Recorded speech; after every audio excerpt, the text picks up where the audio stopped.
Suportado ng ilang kongresista ang rekomendasyon ng ICI sa Office of the Ombudsman. Nakasuhan na ang ilang sangkot sa manumalyang flood control projects. Yan ang ulat ni Mela Lesmoras. Suportado ni House Infrastructure Committee Co-Chair Terry Ridon ang paghahain ng Independent Commission for Infrastructure o ICI sa Office of the Ombudsman ng kanilang rekomendasyon ukol sa mga dapat makasuhan dahil sa issue ng maanumalyang flood control projects sa bansa. Ayon kay Ridon, bunga ito ng malalimang pagsiyasat ng iba't ibang ahensya ng gobyerno ukol sa issue. Sa ngayon, nasa Ombudsman na raw ang bola at kumpiyansa siyang gagawin naman nila ang pinakamainam na paraan para mapanaig ang hustisya sa nangyari.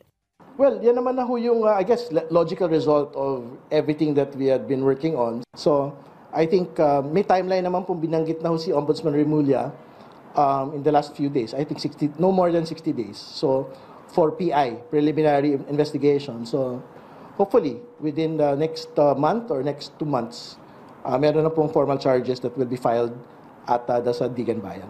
Sabi naman ni Gabriela Party List Representative Sara Elago, bagamat welcome development ito, dapat ay matiyak pa rin ang aktual na pagbawi ng mga nanakaw na pera sa kaban ng bayan. Para naman mapalakas pa ang kapangyarihan ng Ombudsman, itinutulak na ni ML Party List Representative Laila De Lima na mabigyan na rin ang tanggapan ng access sa bank records sa kanilang mga investigasyon. Ito ay sa ilalim ng House Bill No. 5701 na layong maamyendahan ang Ombudsman Act of 1989 at Bank Secrecy Law. Sa ngayon, kailangan pa si Anyang dumaan sa korte bago makapagsiyasat ng bank records ang Ombudsman. Kaya't napapanahon na para baguhin ang sistema lalo pat ginagamit umano ng mga korap ang mga butas sa batas para hindi mabisto at mapagtakpan ang kanilang mga kasalanan. Panawagan naman ni Akbayan Party List Representative Percy Sendanya, bukod sa Ombudsman, dapat ay mapaigting na rin ng iba't ibang sangay ng gobyerno ang mga hakbang kontra korupsyon. Maging ang ating ekonomiya, apektado na raw kasi rito. Patunay umano riyan ang patuloy na pagbagsak ng halaga ng piso kontra dolyar.